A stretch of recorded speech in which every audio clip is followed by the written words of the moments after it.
Well, I think it's time to listen to a familiar voice and a tremendous guy in Eddie Gilbert, who we all miss terribly. I know you do too, John. Yeah, I knew him since he was a teenager. I mean, at the wrestling fan conventions in the 70s, WFIA conventions, the Wrestling Fans International Association, was where I first met Eddie and his brother Doug at the Doug, time. yeah.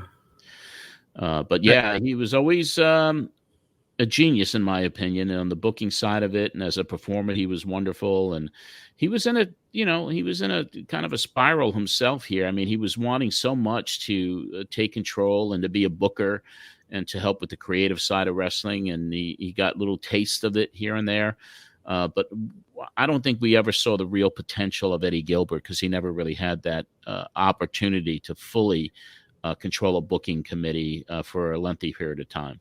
I do not understand wrestling promoters who don't look at a person's track history and go, I need to use this person in the way he's best suited. I think he was very upset with WCW in that they didn't use him in the way he wanted to be used at all, not even close. And it was a situation where you could kind of hear the frustration in his voice, but he, in at least this first series of clips, he remained kind of hopeful on this show. You know, I think he had hope that things were going to straighten out in the future and that, you know, he'd be given an opportunity to do what he really wanted to do. Why he wasn't a heel in WCW is behind, but he was a fantastic heel. He drew money in Memphis. I mean, yes. And Memphis is the place, if you can draw there, I think you can draw anywhere. That's been proven 1,000 times. Yeah, Memphis was great territory. And I think when you look at the historical value of the clips we're about to play in this Eddie Gilbert segment, they're very historical in the fact that he probably, he held nothing back, but his shoot on guys like Jim Ross and WCW and everything that was going on with Paulie and Paulie, you know, as we'll discover in the show, the issues that took place and the suspension. I mean, he just let it loose, and that's what created so many headlines from this program. But it really turned the show in a direction that it had not been to up until this point, where someone was saying the things that Eddie Gilbert was saying on this program, and the repercussions spread across the wrestling world immediately after the show was over with.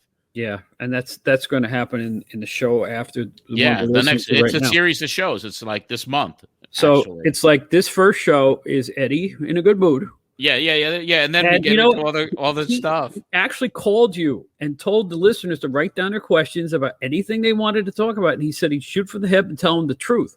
Yes. And I'm like, who does that in 1991? Nobody but him. Nobody.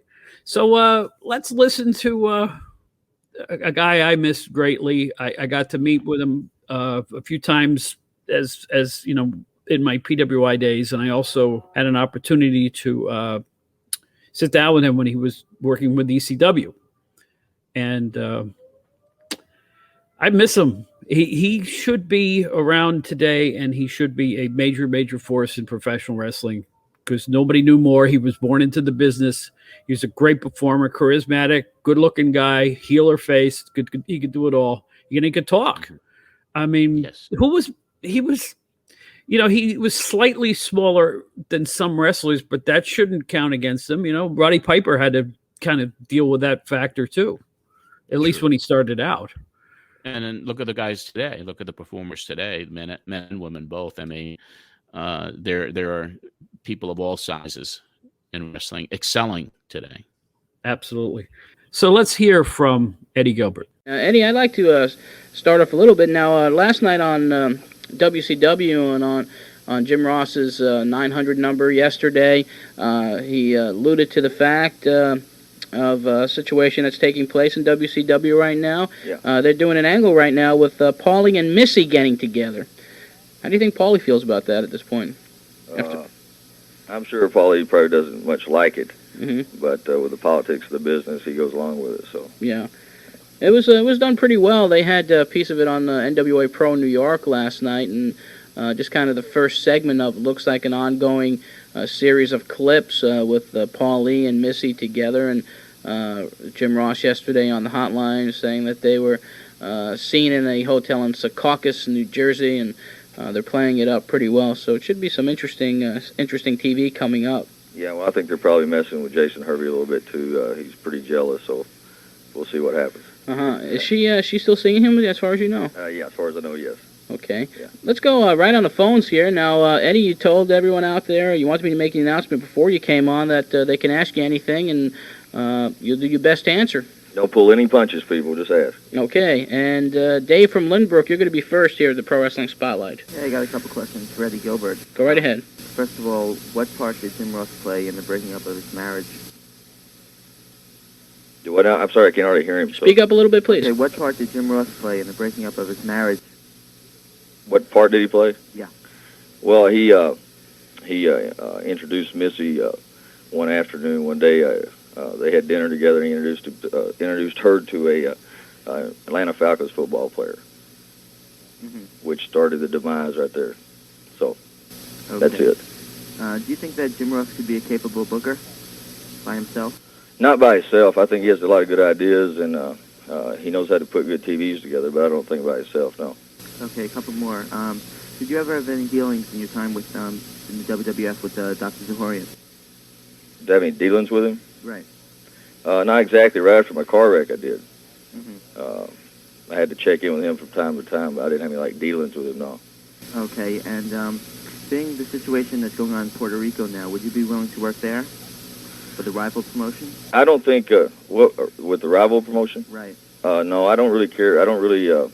Be honest with you, I don't mind going down to Puerto Rico like on a weekend or something wrestling, but going down there to stay, I really don't like it. So, no, I wouldn't really like doing that or anything. Okay, Dave, listen, we got to run and take some more calls. A lot of people calling in now here at the Pro Wrestling Spotlight, and we're going to get on the phone right now with Mark from Brooklyn. Mark, you're next.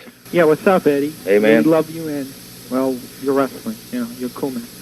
And I wanted to ask you, right, before, right, when Ole Anderson had gotten the booking job of, WCW. Yeah. I know you wanted to be booker, right?